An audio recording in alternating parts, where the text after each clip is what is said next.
أعوذ بالله السميع العليم من الشيطان الرجيم. بسم الله الرحمن الرحيم. الحمد لله رب العالمين، والعاقبة للمتقين ولا عدوان إلا للظالمين، والصلاة والسلام على عبده ورسوله محمد وعلى آله وصحبه ومن اتبعهم بإحسان إلى يوم الدين. Të dashur dhe nderuar vëllezër të pranishëm në këtë xhami, ne e falenderojmë Allahun e Madhërisëm, i cili të gjitha lavdet, mirënjohjet dhe falënderimet tona i meriton dhe atij i takojnë. E falenderojmë Allahun e Madhërisëm që na zgjodhi dhe na bëri musliman në mesin e 8 miliard njerëzve sot. E falenderojmë Allahun që na zgjodhi e na bëri musliman, po na bëri edhe praktikues të rregullave të Islamit në mesin e 2 miliard muslimanëve, ku fatkeqësisht ka të atill që emrin e kanë musliman, mirë po jeta e tyre, veprimet e tyre nuk dëshmojnë Islamin e tyre. E falenderojmë Allahun që na jep ymër e shnet, që ne në çdo vjet vazhdojmë të adhurojmë Allahun dhe të mbushim jetën me vepra të mira. Sa njerëzi kanë pas ymit me arrit edhe këtë Ramazan, edhe nuk e kanë arrit. Sa njerëzi e shtyjnë pendimin e tyre për më vonë, mirë po mes tyre dhe pendimit u vjen vdekja. Andaj çdo ditë që na jep Allahu është dhuratë e re, është shpërblim i ri, është mundësi e re që ne me ngrit veten tonë te Allahu, ne me shtu shpërblimin në regjistrin e veprave tona, ne me arrit edhe me qenë më afër Allahut Madhërisëm subhanahu wa ta'ala. E falenderojmë Allahun për këtë ato dhunti të dukshme dhe të padukshme, të cilat na shoqërojnë vazhdimisht në jetën tonë. Dhe sikur të mos ishin ato dhunti, jeta jonë nuk do kishte kuptim, as rahati, as mirëqenie, as lumturi. Dhuntit e Allahut, ato të mbrëmshmet dhe ato të jashtmet, janë ato që neve në ndihmojnë të kalojmë jetën në formën më të mirë të mundshme. Andaj falëndrimet tona ndaj Allahut janë të përhershme, janë të vazhdueshme, sepse sado që na e falënderojmë Allahun, dhuntit e tij janë edhe më të shumta. Mjafton fakti se ne nëse e falënderojmë Allahun, përveç detyrës tonë që mundohemi ta kryejmë, ne fitojmë edhe shtimin e këtyre të mirave të Allahu Dhu Xhelal, në përputhje me atë që tha Allahu wala in shakartum la azidannakum. Nëse ju e falënderoni Allahun, Allahu ka për t'ja shtu juve të mirat e tija. Që falëndrimi nga Allahu Dhu Xhelal duhet me qenë i pranishëm vazhdimisht në gjuhën tonë, vazhdimisht në zemrën tonë, dhe vazhdimisht në veprimet tona. Çdo gjë të mirë që e bëjmë, çdo vepër të mirë që e bëjmë, çdo adhurim që e bëjmë, në fund ne duhet ta falënderojmë Allahun. Sepse ishte dëshira dhe vullneti i Allahut, ishte ndihma dhe përkrahja e tij, ishte mundësia të cilën na dha Allahu që na me e kryej atë vepër të mirë. Sikur të mos ishte vullneti dhe dëshira e tij, ndihma dhe përkrahja e tij dhe mundësia që ne pa Allahu nuk do kishim mundësi askush për neve mi bë ato vepra të mira. Andaj besimtari në kryerjen e veprave të mira, në përfundimin e veprave të mira dhe kryerjen e tyre, thot elhamdulillahi alladhi bi ni'matihi tatimmu s-salihat. E falënderojmë Allahun që me dhuntit e tija përfundojnë veprat e mira. Shifni çfarë shprehje e bukur na ka mësuar pejgamberi sallallahu alaihi wasallam. Alhamdulillahi alladhi bi ni'matihi tatimmu s-salihat. E falënderojmë Allahun që me dhuntit e tia përfundojnë, plotësohen veprat e mira. Sikur të mos ishte dhuntia e Allahut, na nuk do arrinim t'i kryjmë e përkryjmë veprat tona të mira. Andaj falëndrimi ndaj Allahut është një adhurim i cili duhet na shoqëron neve vazhdimisht. Edhe kur jemi të sëmur, edhe kur jemi të varfër, edhe kur jemi në burg, edhe kur kemi grindje, zënka, mos marrëveshje e mos flasim, kur kemi shëndet, e kemi pasuri, e kemi mirëqenje, e kemi rahati, e kemi liri, e kemi pushtet, e i gëzojmë krejt të mira që na i kemi. Sepse edhe kur t'jesh i sëmur, nëse bën sabër, Allahu të shpërblen. Edhe nëse i varfër dhe ti bën sabër, fiton riskun me djes, me halal, po në atë fukar dhe kontan ti ndan pasuri, shpërblimi jot është edhe më i madh. Po edhe kur je i burgosur padrejtisht, e ti bën sabër dhe je adhuruesi i Allahut, dhe asnjëherë nuk je pishman për atë që të ka ndodhur, sepse është kaderi i Allahut, edhe atë ta shpërblen Allahu të gjallë. Jusufi alayhis salam është shembull i njeriu të mirë, të cilin padrejtisht e futën në burg. Edhe lexon e surën Jusuf. Askund nuk e gjeni ati ankesën e tij. Askund nuk ankohet për gjendjen e tij. Baba i tij Jakubi alayhis salam po u anku te Allahu i Madhreshëm për mungesën e djalit të tij. Ama Jusufi alayhis salam jo. Në burg aty adhuron të Allahun, jo vetëm kaq, por edhe shfryzon të rastin me i ftu ata të burgosurit aty në besim në Allahun një. E u thejke të burgosurve, atyre që fillun t'i afrohen për t'ja komentu andrat, pasi që e kuptuan se ky është një komentator i mirë i andrave, i thejke atyme para se me hinë në sharimin e andrave, e erbabun mutafarrikuna khair, e millahu l-wahidu l-qahar, a zotrat e shka përderdhun me zvete, janë më të mirë, apo Allahu që është një dhe gjithfuqishëm. I fton kanë besim në Allahun. Andaj të dashur vëllezër, ne duhet ta falënderojmë Allahun e Madhëshëm vazhdimisht për të gjitha të mirat që i kemi dhe mos ndalemi duke thënë elhamdulillah. Sabah, ndrejk, në akşam. Sidomos neve që na mundsoi Allahu i Madhëshëm me emri këtë Ramazan, në Ramazanin e vitit 1447. Edhe secili prej neve duhet më unal me reflektu, me analizu, si e kalu. A dham mundin maksimum?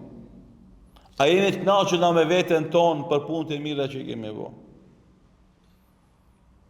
A mjaftoi ajo që e bëm na për atë mundësi të artë që na dha Allahu i Madhëshëm apo jo? Secili prej neve ka nevojë me analizu të kalumen e tij, kontributin e tij, me hap një fletore para ti dhe me shënu. Këtë pik isha 100% një sukseshëm. Këtë pik isha 80% një sukseshëm. Në këtë pik isha 30% një sukseshëm. Në këtë pik isha kështu, në këtë pik isha ashtu. Në këtë formë duhet me analizu muajin që ka kalu për mi dhomë fund në vetvetes një notë. Edhe me pa se çfarë note ka marrë nga Ramazani i kalu. Pse kjo vëllazni?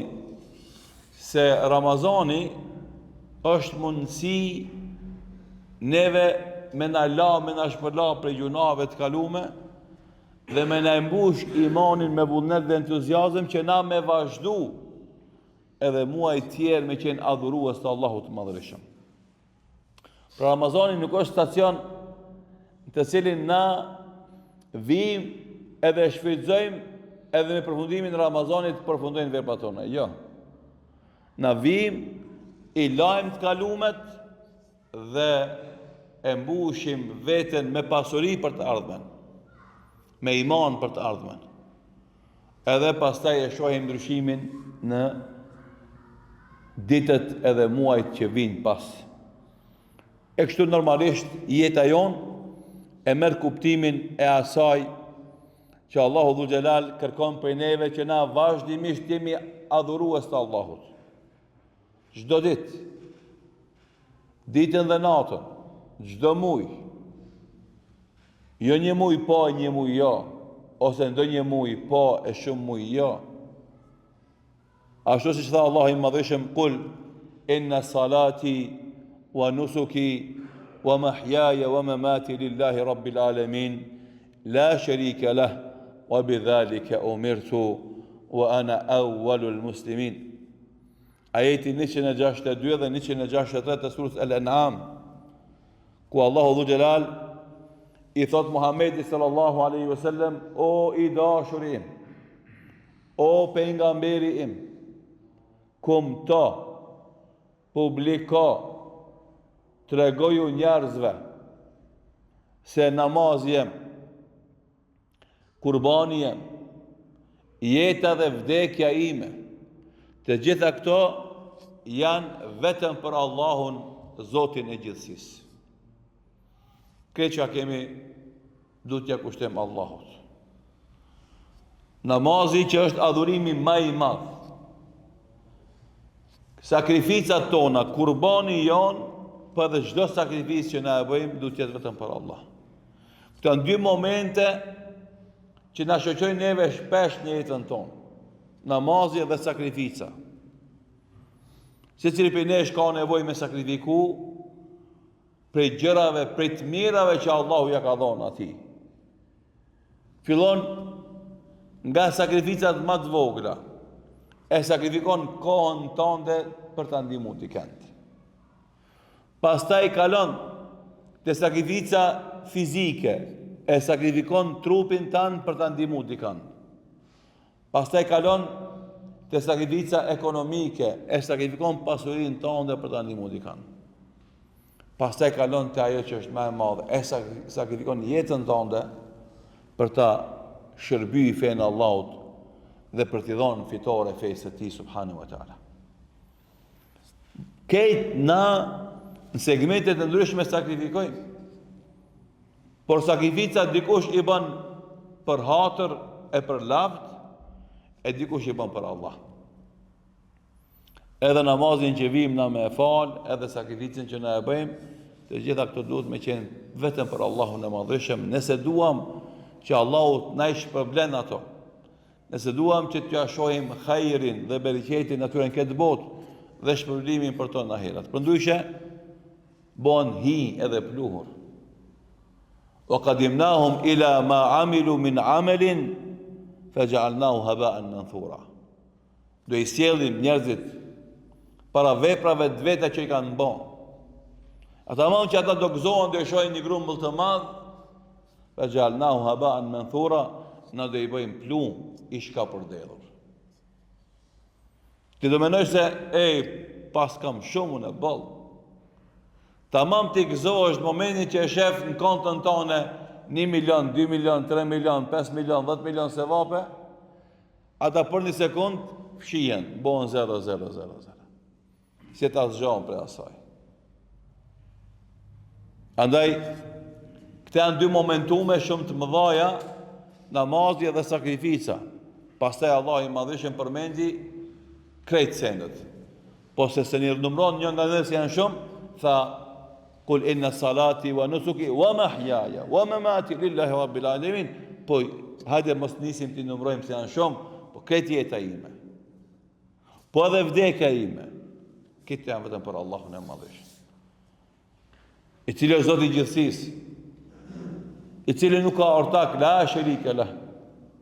Është i vetmi që meriton adhurimet tona, përkushtimet tona, nënshtrimet tona, sakrificat tona, la sharika lah, wa bidhalika umirtu, me këtë gjë jam urdhëruar. Kështu më na ka urdhëruar Allahu i Madhëshëm, krejt njerëzit, pejgamberët edhe njerëzit e thjeshtë. Wa ana awwalul muslimin, edhe unë me këtë zbatim të këtij ajetit jam i pari muslimanëve, u pri muslimanëve në këtë procedurë të rëndësishme.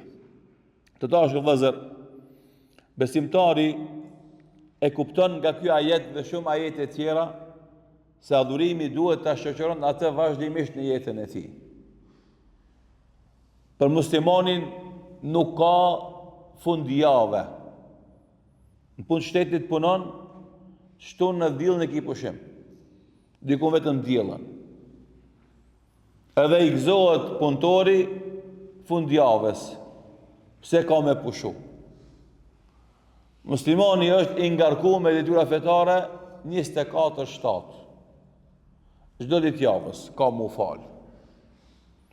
Çdo ditë javës ka me adhuru Allahun dhul xhelal. Nuk ka ditë pushimi, nuk ka ditë që ai thotë që s'ka mu fal. Bile dita e xumë që teknikisht muslimanët e kanë bërë ditë jo pune në shtetet muslimane, na ditë të shtohet adhurimi, nuk paksohet. Nëse jashtë xumës ke mujt me fal drekën të shtëpia, e kush ka mundësi me fal në xhami më mirë, në xumën e fal të shtëpia. Duhet me dal në xhami më fal. Ka bo adhurim shtesë, pse ki ka më shumë. Edhe andaj, bot kuptimi islam është që në momenti që ke kohë të lirë, jashtë detyra dhe obligimeve fetare, edhe jashtë detyra dhe obligimeve dunjavije, ti shfrytëzoj rastin me bëj ibadet.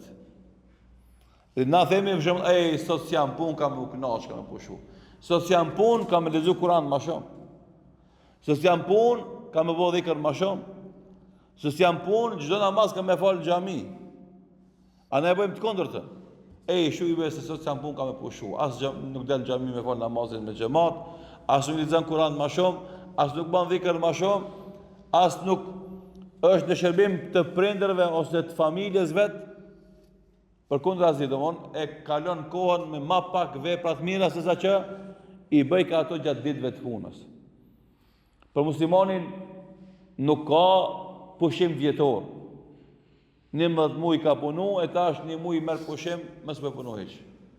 Po 12 muaj e vitit, 365 ditë ka në kalendarit, do thot solar, janë plot detyra dhe obligime karshi Allahu xhelal. Mos ka 1 muaj pushim. Unë mos falna. Unë mos të adhuroj Allahun xhelal, s'ka. Edhe kur jesh pushim, njëjta sikurse në fund javë. Duhesh me shtu intensitetin e veprave të mira. Sasinë e tyre. Me bo adhurime që s'ke mujt me i bo kur ke qenë i zand me punë. Me shku numre, për shembull. Jem pushim, edhe pushimin mundohesh me shfizu, me shku me bo një ibadet, të cilin s'mundesh me bo kur je në rartë pune. E organizon, e planifikon, edhe kur ki pushim, një javë pushimin brenda 1 muaji që ki pushim vjetor, shkon e kryen umrën. Për shembull, e kryen një adhurim që kërkon mund më shumë, angazhim më shumë, sakrificë më shumë.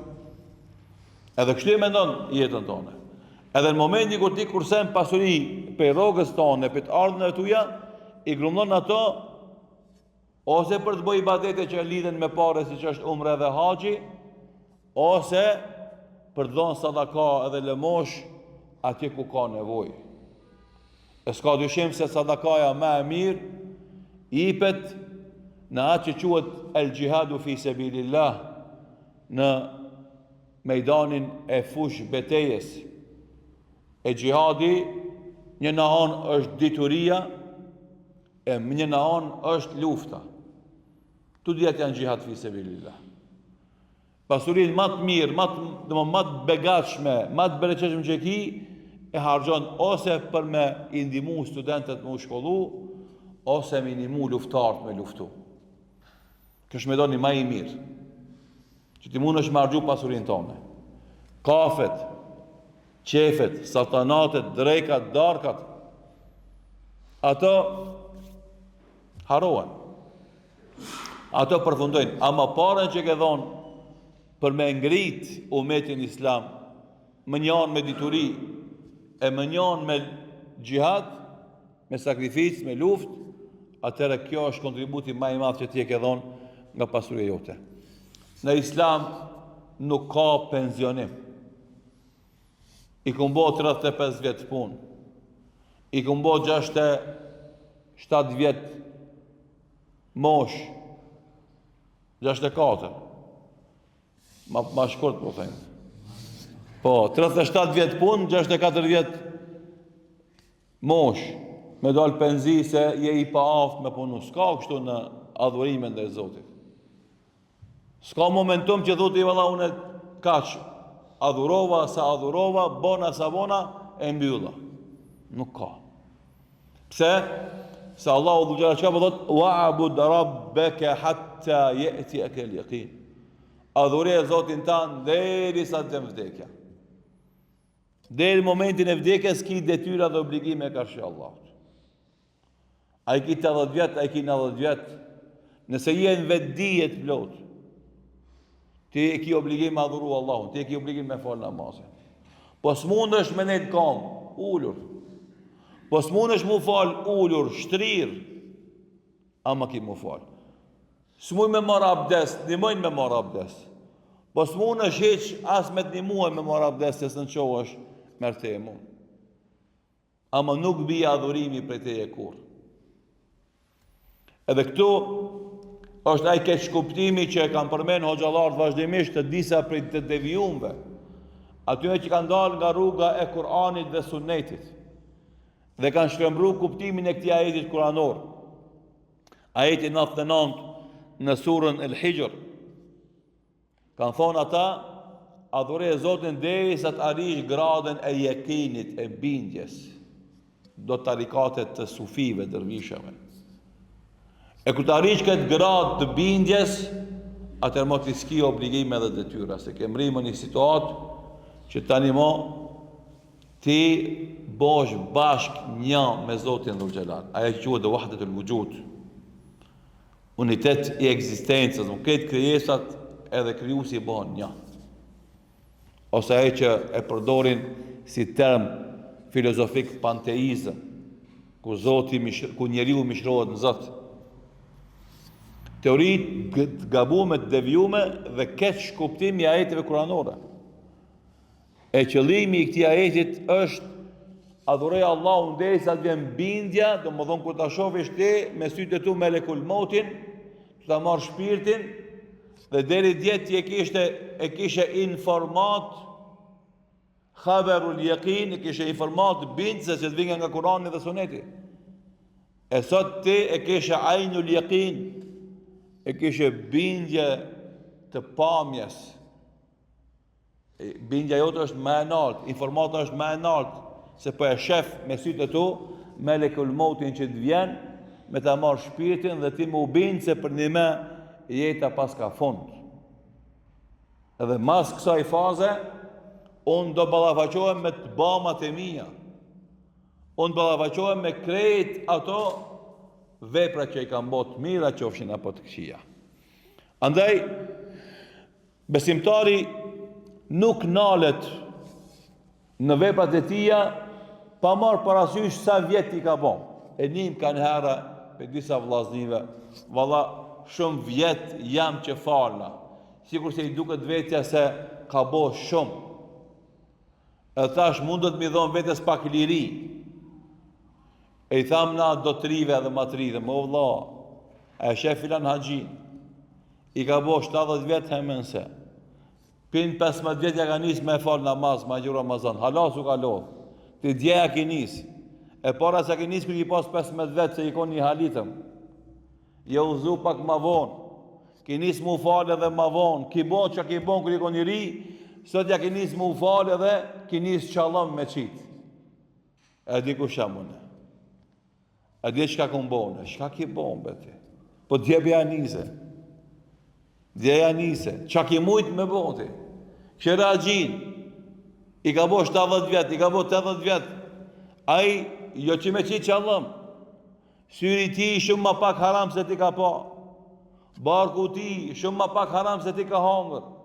Dore ti shumë ma pak haram se ti ka prek. Koma e ti shumë ma pak haram ka shku.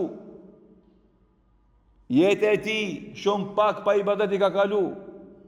E ti gjeja kini se duket vetja se i e bu evlia dhe me ty s'ka. Jo vlla, jo. E di çka ndodh?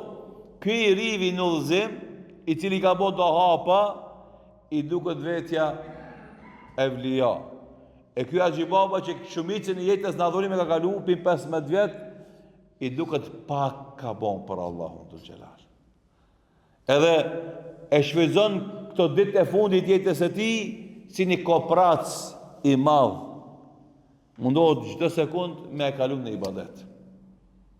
Andaj ai vjen i pari në xhami, ki i riu vjen në fund xhami.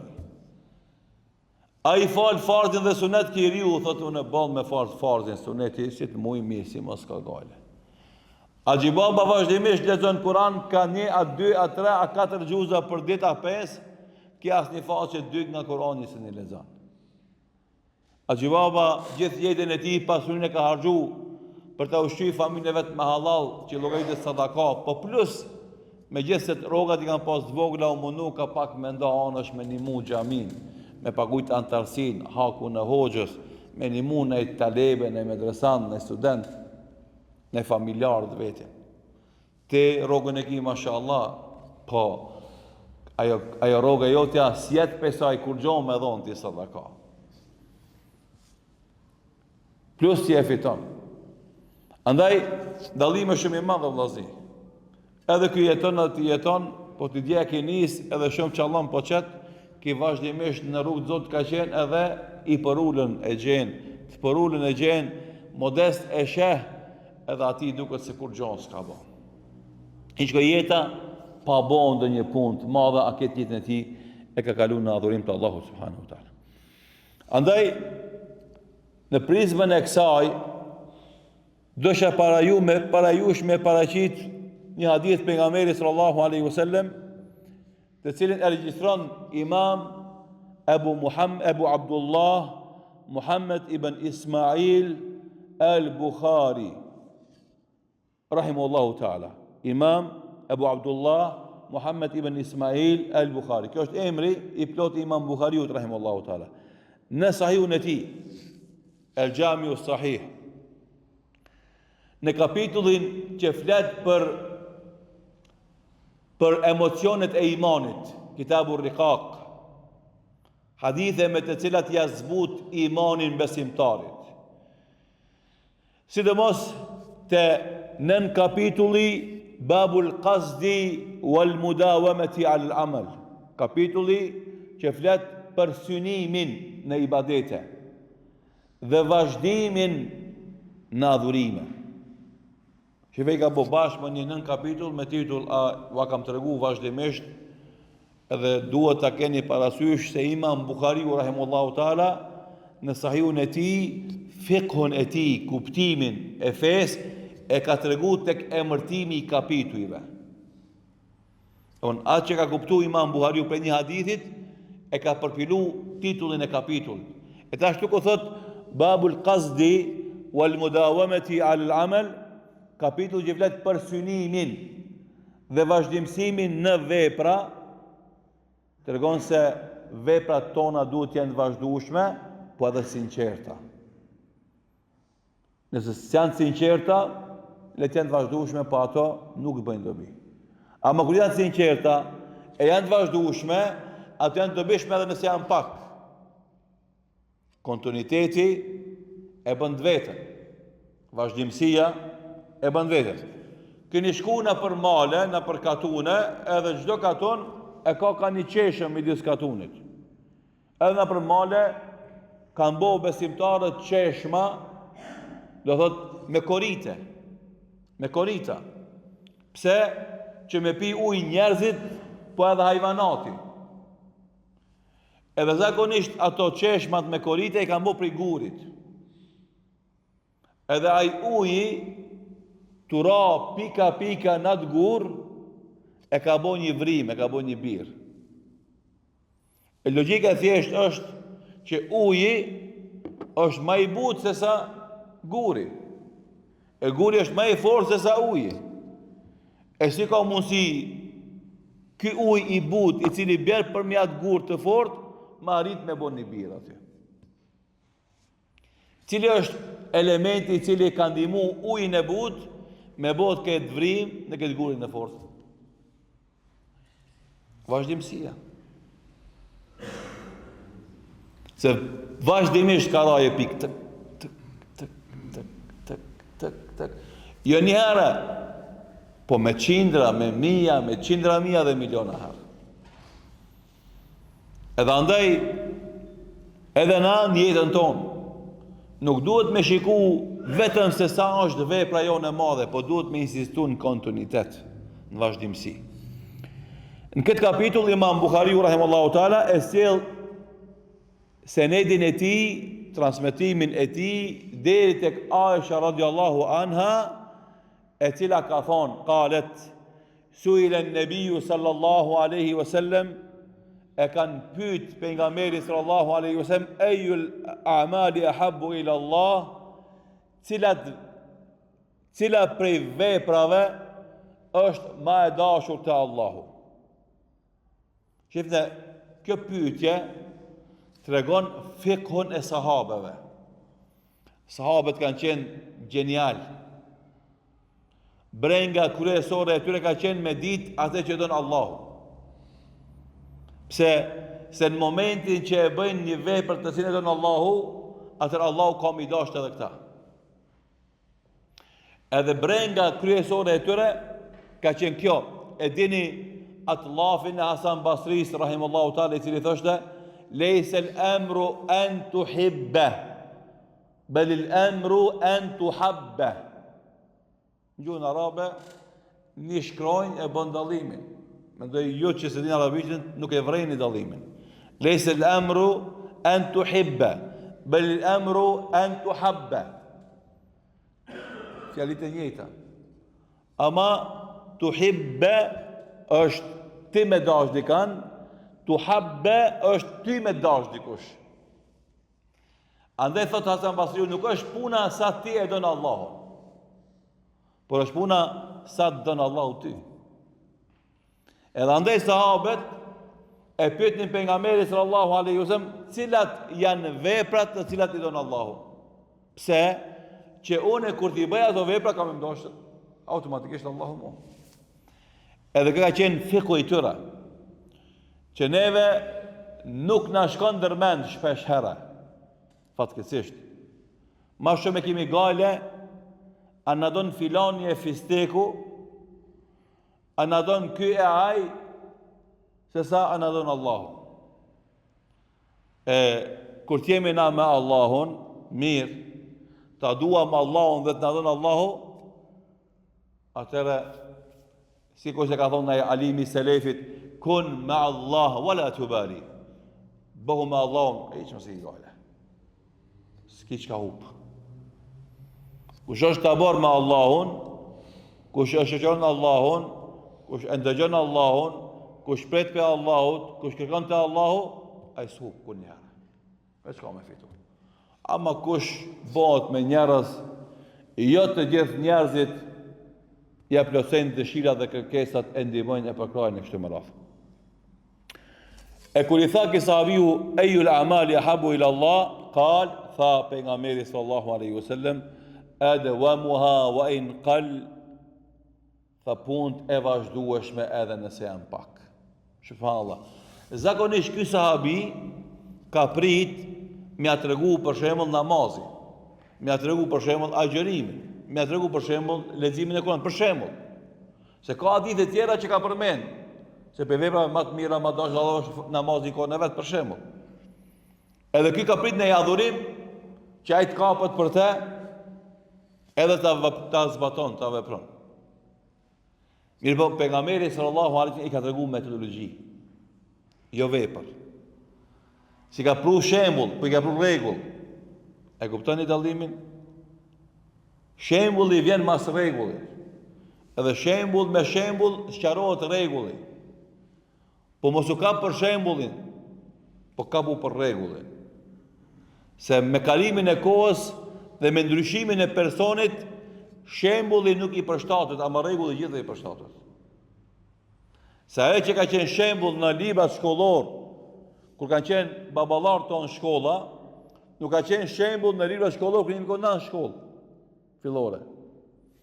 Edhe ajo që ka qenë shembull në kohën tonë kur jemi konë në fillore, nuk është të shembull në kohën e fëmijëve tonë kur janë fillore. E kuptoni? Shembulli evolon Do njerë pozitivisht, do njerë negativisht, ama shembulli ndryshon nga koha në kohë, ama rregulli është i njëjtë. Edhe andaj pejgamberi sallallahu alaihi wasallam i dha rregull, nuk i dha shembull. Dhe tha adwamu wa in qal, të vazhdueshmet edhe nëse janë pak. Pa a është namaz, a është agjerim, a është sadaka, a është dua, a është dhikr, a është lexim Kuranit, a është xhihad, a është udhim në të mirë, ndalim nga e keqja, a është bamirësi, a është humanizëm, çka do që është bamirësi ndaj prindërve, çka do le të jetë për veprave të mira. Cila do qoftë, e vazhdueshme le të jetë. Nëse është e vazhdueshme, ajo është me dashur Allah. Po sasia s'është më rëndësi. S'është më rëndësi. Se kontinuiteti ta mush konton. Uji pikon, e keni pa ka njerë do klima në përshpia që kemi ato zorët që qesin ujin, a klima bën kondenzim dhe kondenzimin e qetë me pika uji. Ja kemi një kont të e zorët që qetë ujin, sabah, kur edhe mazveke ish mush, u bësa shpet po mushet. A i s'po derdh uji, pika po bin. Ama pse vazhdimisht u mush kontra me uji. E vazhdueshme është më e dobishme se sa sasia e madhe. Në biznes, ata që merren me biznes po i nim thonë me rëndësi është qarkullimi. Pse?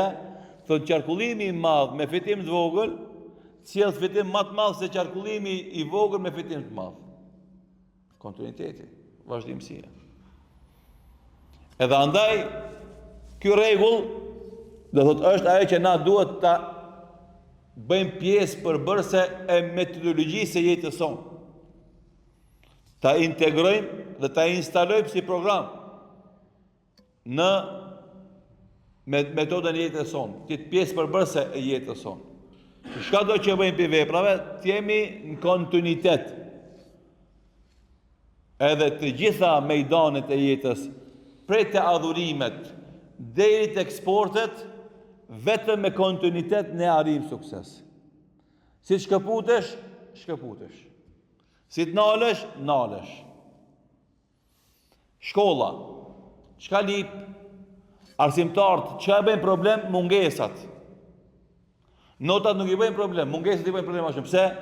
Se gjithë e dim, edhe ata që janë arsimtar, edhe drejtoria e shkollës, edhe na si mi prind, momentin që fëmia fillon me mungu në shkollë, ati ka mira nota me automatizëm. S'mundet me këtë njeri sukseshëm edhe me shumë mungesa, s'ka. Hiç kërkon s'ka. Ose është i rregullt edhe i shkëlqyshëm, ose s'ka. Ai që mungon s'mund me këtë i shkëlqyshëm. Me një ditë një javë me shku dhe këtë pesa mi pas, nuk ka mundësi. Andaj, drejtoria e shkollës, arsimtarët, prindërit, insistojnë në disiplinë, kontinuitet, vazhdimsi. Andaj është shkolla fillore, shkolla e mesme, fakulteti, magjistratura, doktoratura. Kontinuitet. Kush i bën një pas një, bëhet doktor shkence 30 vjeçar. Kush e sos një cikël shkollor, edhe nanët me pushu se u ka lodh, me nxesë se e kryen shkollën e mesme. Te fakulteti edhe ma zore ka me mrin. Magjistratura, doktoratura më sfort, se s'mrin ai. S'mrin. Andë në kontinuiteti, vazhdimësia. Ibadete, 5 herë në ditë ne kena obligim mu falë. Edhe ti s'munësh me thonë vëlla unë jam musliman i mirë se u falë, sot 5 namaz i falë. E nesër e gje, vëlla gje se janë falë, ama sot ja falë. E nesër dhe se të pushoj. Se janë falë sot 5 namaz. S'ka, edhe nesër, edhe mas nesër, edhe mas nesër, vazhdimisht 5 namaz dhe ditë është mi falë. Kontinuitet, disiplinë. Edhe munësh me thonë vetit besimtari devotshëm, po ndushë s'munësh me thonë. Sporti. Cili bëhet i suksesshëm sport? Ai që ka kontinuitet në ushtrime, në stërvitje. Ai që ka kontinuitet në pjesëmarrje, në gara, në ballafaqim, në testim. S'kiti një sportist i cili thotë valla unë një ditë një javë pushtoj, 7-6 ditë pushoj. S'ka mundësi me pas as i sportistit të suksesshëm, s'ka askon në botë. Më të suksesshmit në botë për sportistët në këtë drejtimet janë ata që janë më të rregullt në ushtrimet e veta, kanë disiplinë. Edhe kanë kontinuitet, nuk nalen. Edhe kjo porosi e pejgamberit sallallahu alaihi wasallam jep këtë mesazh. Adwama wa in qal, më e vazhdueshmeja, edhe nëse është pak. Pastaj tha uklufu min al-amali ma tutiqun. Shifa? Merrni përsipër prej punëve aq sa keni takat. Mos merrni përsipër punë që s'muni më majt. I ridi kur udhëzohet në fillim, i duket vetja Abu Bekr radiallahu anhu, Omer, Uthman, Ali radiallahu anhu ajma'in. I duket vetja me iman të fluturu edhe merr përsipër, këtë punë unë e bëj, këtë unë e bëj, këtë unë e bëj. Kur e shef nesër sabah s'ka dalë në xhami. Shoh bombe. Po valla gjithë natën me ato e sos këtë punë, të asën në sabah s'në dalë në xhami. Ose si ndodh shumicës e muslimanëve të Ramazanit.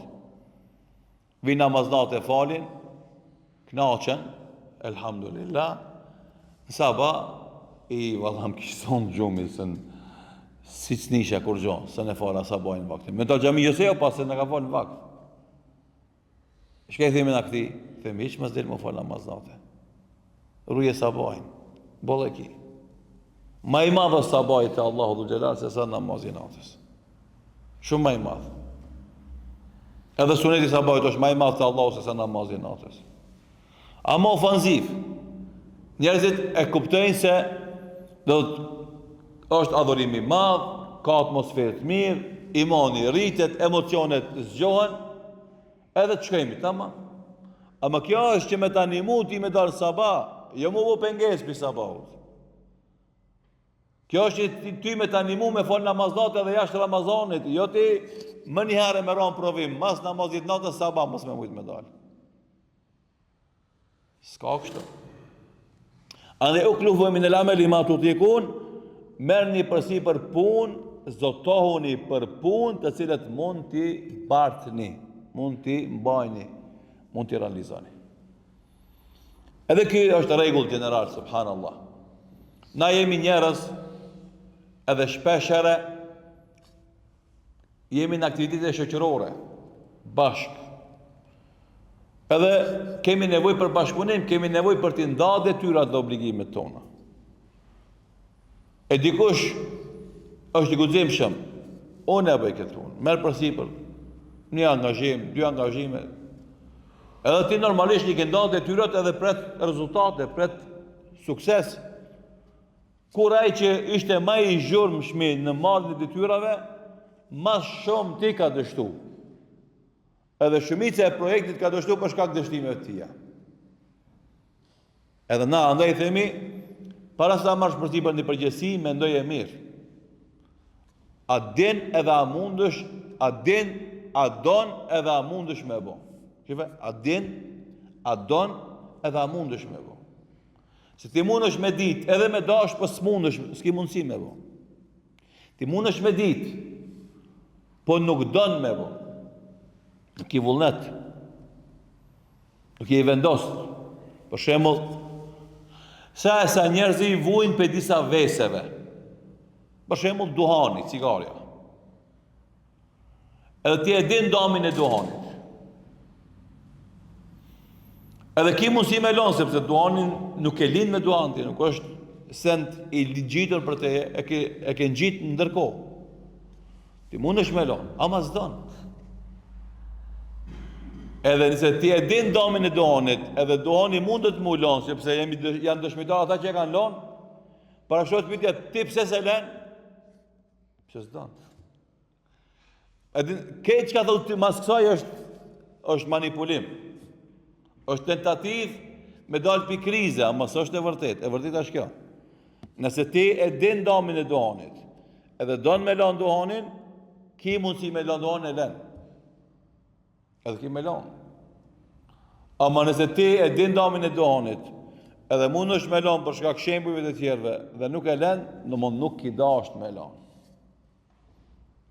Si do të shumë e thjesht. Shembulli i dytë. Ki obezitet mbi peshë. E din damin e mbi peshës. Don me humbë peshë. Ki mundësi me humbë peshë, sepse peshën ti e ki fitu ndërkohë, se ki marrë skeliti me mbi peshë. E tash, vazhdon me pas mbi peshë. tu e di domin e mbi peshës, edhe tu proklamu se ti don me elon, me ndryshu gjendjen tonë, me hek peshën, mundësit i kije, edhe nuk ndodh kjo shka është fajtori kush është, se s'don ti me elon, se me dasht, ketit e jonë që shtu vëllë. Dush me dit, me dasht edhe me mund. Kush din don edhe mundet, keti më rinë. Edhe s'ka send pa mundshme për njeri jo. Kur don. Ama nuk don. Për shembull, na kemi shembuj ekstreme për para kur ka qenë i ndalum udhimi për Evropë. Njerëzit kanë dashur me shku në Evropë me marr paga më të mëdha. Çka kanë bën? Ka shku në zezë. Kanë rreziku burg, kanë rreziku maltretim, i kanë marrë njerëzit që përpara i qeshin në zezë në Evropë, i kanë lënë në kufi midis malit, mes Çekisë dhe Gjermanisë, mes Polonisë dhe Gjermanisë. I kanë lënë mal. Edhe i ka zonë policia, i kanë fshehur dhe i ka deportu. A japet ka shku? Mas 2 muaj, 3 muaj, 5 muaj, apet ka shku. Apet ka met mal, apet e kanë deportu, apet ka shku. Derisa mas 3-4 herë, 5 herë ka shku, ka mri në Gjermani, ka gjetë punë, ka bo dokumentet, edhe ai vazhdon me jetu në Gjermani ala. Dhe më kje dike dobinë e Gjermanisë, kishte dëshirë me shku në Gjermani, mundësit si kishte, po i boni dhe insistoj, edhe në fund, mas shumë orvatjeve, arriti, pse kishte dojke me mri. Edhe na, nëse du me mri, kena me mri me lejen dhe ndihmën Allahut subhanahu wa ta'ala. Për fund edhe pse koha na kaloi, u përmend meselja e dashurisë, që janë veprat më dashura të Allahut Dhu Xhelal, është një komponent që neve duhet me na ushqy vazhdimisht imanin ton, të duam Allahun dhe të duam veprat që i don Allahu. E besimtari e ushqen këtë ndjenje, këtë emocion, edhe këtë komponent të imanit të tij, dashnin dhe Allahu Dhu Xhelal vazhdimisht. Edhe i përshkon Allahu besimtarët e tij, thotë walladhina amanu ashadda hubban lillah. Besimtarët edhe më shumë se gjithë tjerët e dujnë Allah. Sa ata të tjerët i dujnë idhujt e tyre, besimtarët edhe më shumë se ata e dujnë Allah. Dhe Al-Baqara 165. Do thotë kur t'jemi në atë këtill, atë çdo gjë për veprave të mira që e dim se e don Allahu ne e bëjmë, edhe dashnia jonë ndaj Allahut shkon të ushtu, e shkon të u forcu, edhe ajo mo ndihmon ty me qenë edhe ti në raport dhe në korelacion shumë të veçantë me Allahun subhanahu wa taala. Dhe i përshkruan Allahu i madhëshëm këta besimtar në surën Maida ajeti 54, thumma yati biqaumin yuhibbuhum wa yuhibbunahum. Pastaj Allahu ka me sjell një popull të cilët ata e duan Allahun dhe Allahu i don ata, ose ata i don Allahu dhe ata e duan Allahun, adhillatin alal mu'minin, a'izzatin alal kafirin, yujahiduna fi sabilillah wa la yakhafuna lawmata la'im.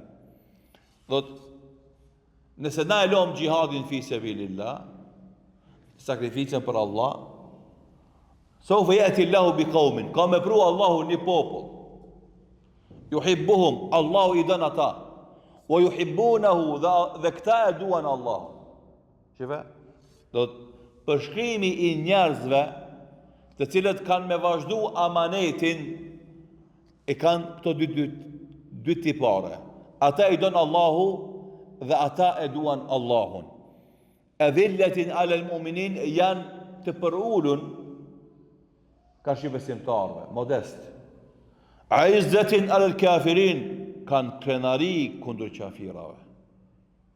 S'kan tut, s'kan përulje, s'kan nënshtrim. Yujahiduna fi sabilillah, luftojnë rrugë Zotit, sakrifikojnë. Wala yakhafuna lawmata la'im, dhe nuk i frikson qortimi i gazetarëve, i portaleve, i medjave, i qortuzve. Nuk tutët. Çka ka me thonë filan gazetari, çka ka me thonë filan emisioni, çfarë kanë me thonë ky edhe ai, se me natë unë ish. Ati i mjafton ky fakt se atë e don Allah dhe ky e don Allahun. Kjo është niveli më i lartë i mundshëm me cilin ka mri besimtar në jetën e tij dhe atë e shijon vazhdimisht dhe kur nuk ka çka e ndan nga kjo rrugë, le t'i ndodh atij çka t'i ndodh në këtë rrugë.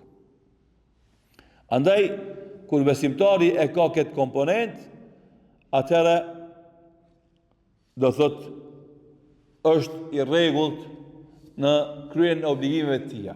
E veprat më të dashura te Allahu janë dy lloje. Të parat janë cilat? Si rregull po flasim. Cilat janë veprat më të dashura te Allahu? Farzet. Pastaj janë nafile.